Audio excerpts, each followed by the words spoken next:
వైఎస్ఆర్ కడప జిల్లా రాజంపేట పట్టణము RS road లో ఉన్నటువంటి దీప్ లాడ్జిలో భారీ అగ్ని ప్రమాదం నెలకొనింది. ఈ అగ్ని ప్రమాదంలో ఒక వ్యక్తి సజీవ దహనం కూడా అవడం జరిగింది. ఆ వ్యక్తి శ్రీనివాసులుగా గుర్తించారు. సూపర్వైజర్ గా అతను పనిచేస్తున్నట్టు కూడా మనకు తెలుస్తుంది. ఈ లాడ్జీలో దాదాపు 30 గదులు ఉన్నాయి. 30 గదుల్లో కూడా దాదాపు 10 గదుల్లో ఈ మధ్య కాలంలోనే ఇక్కడ ప్రారంభించబడిన చందన సూపర్ మాల్ ఏదైతే ఉందో ఆ చందన సూపర్ మాల్ లో ఉన్నటువంటి ఆ సిబ్బంది అంతా కూడా ఈ రూమ్ లో ఉండడం జరిగింది. ఈ అగ్ని ప్రమాదం ఎప్పుడైతే నెలకొలేదో ఆ సమయంలో దట్టమైన పొగలు మొత్తం రాజ్యం అంతా కూడా వ్యాప్తి చెంది తప్పించుకోలేని పరిస్థితుల్లో వాళ్ళ కిటికీల్లో ఉంచి సిబ్బంది వాళ్ళను సురక్షితంగా బయటికి పంపించడం కూడా జరిగింది.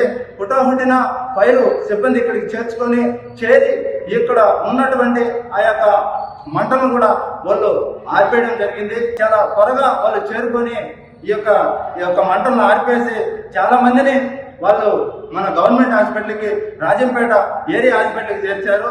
5 మంది తీవ్ర గాయాలైనట్టు కూడా ఇక్కడ సమాచారం తెలుస్తుంది.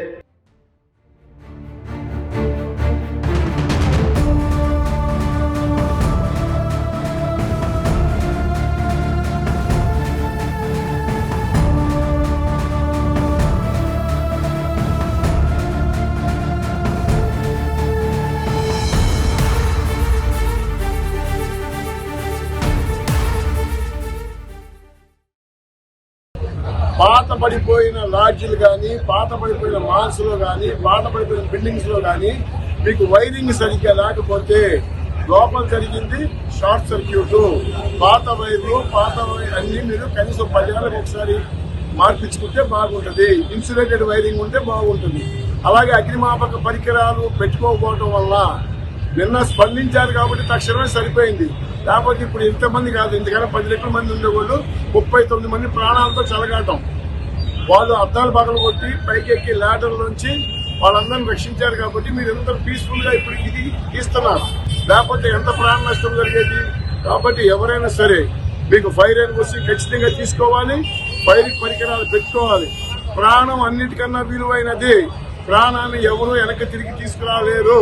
కాబట్టి ఖచ్చితంగా రాబోయే రోజుల్లో అన్ని మాల్స్, అన్ని లాడ్జీలు, అన్ని చోట ప్రమాదం అంటే ఎక్కడైతే మనుషులు గుమ్ముకూడడానికి అవకాశం ఉందో పబ్లిక్ కాంగ్రెస్ ఉండే ప్లేసుల్లో ఖచ్చితంగా ఈ విధమైన అగ్నిమాపక పరికరాలు లేకపోతే ఖచ్చితంగా చర్య తీసుకుంటాం. ఫైర్ అండ్ ఓసీ ఉండాలి. పాత బిల్డింగ్లు వాళ్లే కేబుల్స్ ఎలక్ట్రికల్ డిపార్ట్మెంట్ వాళ్ళతో టెస్ట్ చేయించుకొని కేబుల్స్ మార్చుకోవడం వల్ల మనుషులకు ప్రమాదాలు జరగకుండా ఉంటాయి.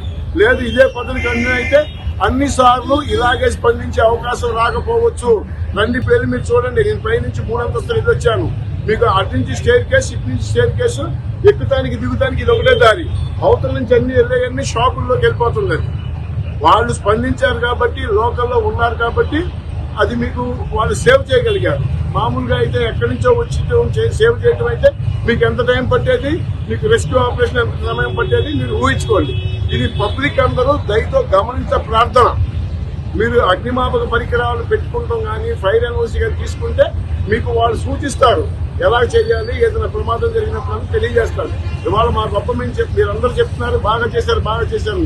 అది కమిటెడ్నెస్ ఉంది కాబట్టి అగ్నిమాపక శాఖ ఆ పని చేసింది. కానీ మీకు కూడా ప్రయోజనం ఉండాలి. లోపల ఏమున్నాయి? లోపల పరుపులు ఉన్నాయి, దిండ్లు ఉన్నాయి, మీరు చైర్లు ఉన్నాయి, మీరు కేబుల్స్. దీని ద్వారా వచ్చేది ఏంటి? డెన్స్ స్మోక్ వస్తుంది. ఆ స్మోక్ ని పీల్చుకోవడం ద్వారా ఊపిరి ఆడక పడిపోతారు, కొలాప్స్ అయిపోతారు, సఫోకేషన్. సో అలాంటివి జరగకుండా ఉండాలంటే మీరు జాగ్రత్తగా ఉండాలని నేను ప్రార్థిస్తున్నాను, నేను కోరుకుంటున్నాను. సరే, ఈ ఘటనపై లాడ్జీ పైన ఎటువంటి చర్యలు తీసుకోవాలి? ఖచ్చితంగా లాడ్జీ ఇష్యూ తీసుకెళ్లి కలెక్టర్ గారి దృష్టిలో పెడతాము. వాళ్ళకి ఎన్ఓసీ లేదు, వాళ్ళ దగ్గర ఫైర్ ఎక్విప్మెంట్ లేదు. అవన్నీ ఫైర్ రిపోర్ట్ రాస్తాం కదండి, నేను జరిగింది కదా. ఈ రోజు ఫైర్ రిపోర్ట్ రాసేటప్పుడు అందులో అన్ని పెడతారు. అగ్నిమాపక పరికరాలు ఏమని పెడతారు, దానికి ఏ విధంగా ఎన్ఓసీ లేదు. అందులో 39 మందితో ప్రాణ చెలగాటం అది. కాబట్టి ఆ విషయాలన్నీ ఖచ్చితంగా ప్రభుత్వం దృష్టికి అలాగే జిల్లా అధికారుల దృష్టికి తీసుకెళ్తాం. సుమన్ టీవీతో సుధాకర్, రాజంపేట.